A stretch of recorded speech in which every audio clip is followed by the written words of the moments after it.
उपस्थित हैं मंझनपुर की कचहरी प्रांगण में।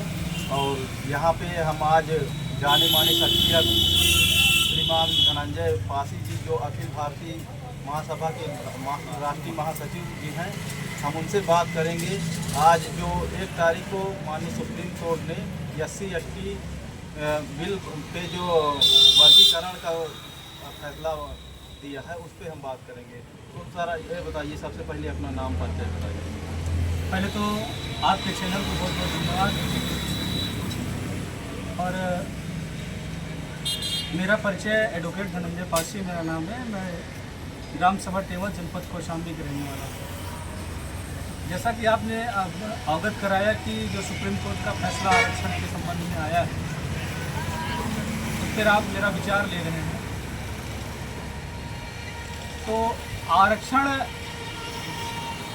जो हम लोगों SC समुदाय को जो आरक्षण मिला, वो चाहे राजनीतिक आरक्षण हो या सरकारी सर्विसों में जो आरक्षण मिला, वो भागीदारी सुनिश्चित करने के लिए हमारे महापुरुषों ने शेड्यूल कास्ट को आरक्षण का व्यवस्था दिया था। लेकिन जो ये सुप्रीम कोर्ट का फैसला आया है कि जो जातियां सक्षम हो चुकी हैं, उनको आरक्षण से बाहर किया जाए। पूर्ण रूप से हर जाति का व्यक्ति सक्षम नहीं है और आर्थिक आधार पर आरक्षण का प्राविधान नहीं है। आरक्षण का प्राविधान जो संविधान में दिया गया वो भागीदारी के अनुरूप है कि पूरे भारत में 21% शेड्यूल कास्ट है, उस आधार पर 21% शेड्यूल कास्ट को आरक्षण दिया गया। आखिरकार ये बताइए, आखिरकार क्यों हर बार सुप्रीम कोर्ट द्वारा SC/ST के विरोध में, पिछली बार भी 2 अप्रैल का आंदोलन हुआ था, SC/ST के खिलाफ जो है बिल पारित हुआ, तो आखिरकार ऐसे निर्णय हमेशा क्यों सुप्रीम कोर्ट के जो बहुजनों और SC के खिलाफ है, ऐसे निर्णय क्यों आते हैं, कैसे प्रतिबंध लगाया जाता है? उसका एक बड़ा कारण है, क्योंकि जो अगर सही मायने पर देखा जाए तो आरक्षण का जो सही लाभ मिल रहा है जिन लोगों को, राजनीतिक आरक्षण को राजनीतिक शुरू से हमारे लोग प्रतिनिधि बनकर जाते हैं, वो लोग भी कभी सदन पर अपने आरक्षण को लेकर के कोई बात नहीं रखते हैं। और जो बड़े बड़े पदों पर सरकारी सर्विसों में लोग विराजमान है, वो भी कभी अपने आरक्षण को लेकर के कोई बहुत बड़ा अपना विचार नहीं दिए। आम परिवार, जो आम गरीब व्यक्ति है, जिनको आरक्षण का वास्तविक लाभ नहीं मिल पाया आज तक,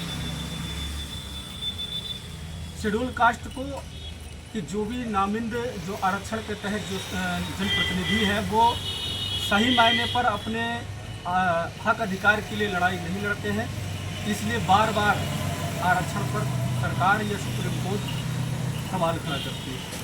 सुप्रीम कोर्ट ऐसा लगता है कि राजनीतिक स्टंटबाजी कर रहा है, लगातार जो SC/ST OBC के खिलाफ है, तो ऐसा लग रहा है कि वहाँ पे SC/ST प्रतिनिधित्व न होने के कारण ऐसा आ रहा है। क्या कहेंगे आप? ये तो न्यायपालिका में SC OBC ST का प्रतिनिधित्व तो पूरा सबके सामने है कि एक वर्ग विशेष का न्यायपालिका में कब्जा है। और अब तक गिने चुने फैमिली से ही चीफ जस्टिस बने सुप्रीम कोर्ट, हाई कोर्ट के न्यायाधीश, तो कहीं ये भी कारण हो सकता है क्योंकि न्यायपालिका में हमारे लोगों की भागीदारी नहीं है। बहुत सारे संगठनों ने इस फैसले के खिलाफ आंदोलन करने की चेतावनी दी है, आप इस पर क्या कहेंगे? आपके संगठन को?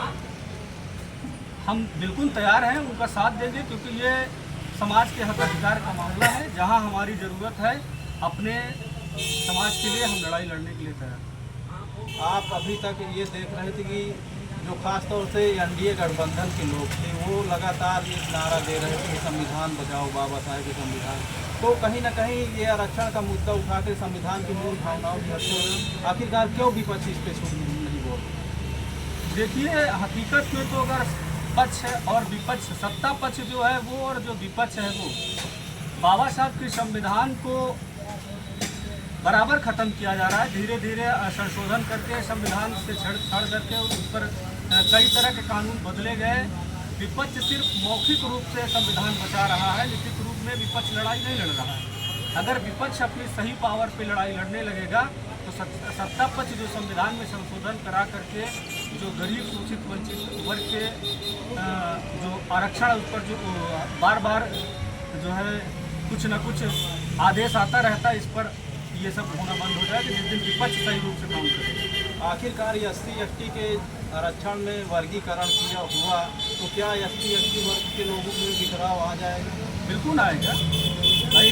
जो आरक्षण से जैसे जो हमारे बड़े ओहदे पे हैं जिनको अगर आरक्षण से बाहर किया जाएगा तो वो जाहिर सी बात है 2 वर्ग में समाज बटेगा, इसमें कोई दो राय नहीं। पिछली बार आप लोगों ने 2 अप्रैल का जो उग्र आंदोलन किया उसके बाद सरकार को झुकना पड़ा और एक बिल ले आकर के सुप्रीम कोर्ट के फैसले को निरस्त किया, तो आप खासतौर से सरकार से क्या आग्रह करेंगे?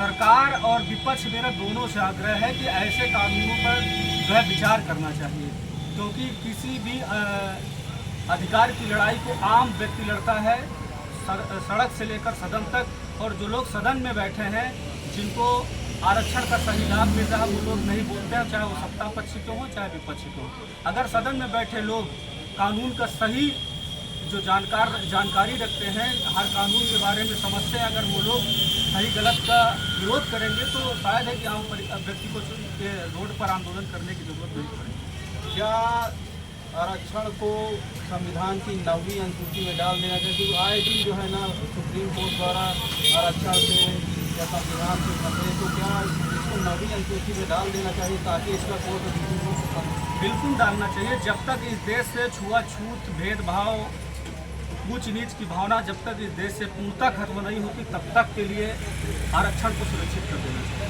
तो ये थे धनंजय जी जो अपनी बात रखते, और इसी तरह इन्होंने कहा कि अगर कोई भी बहुजन दल अगर इसके खिलाफ आंदोलन करता है तो हम कंधे से कंधे मिला करके उग्र आंदोलन किया जाएगा और 2 अप्रैल की तरह सरकार को झुकना पड़ेगा और सुप्रीम कोर्ट के आदेशों को फिर से निरस्त करना पड़ेगा। यही बातों को लेकर के हम यहीं पे अपनी बातों को समाप्त करते हैं। जय भीम।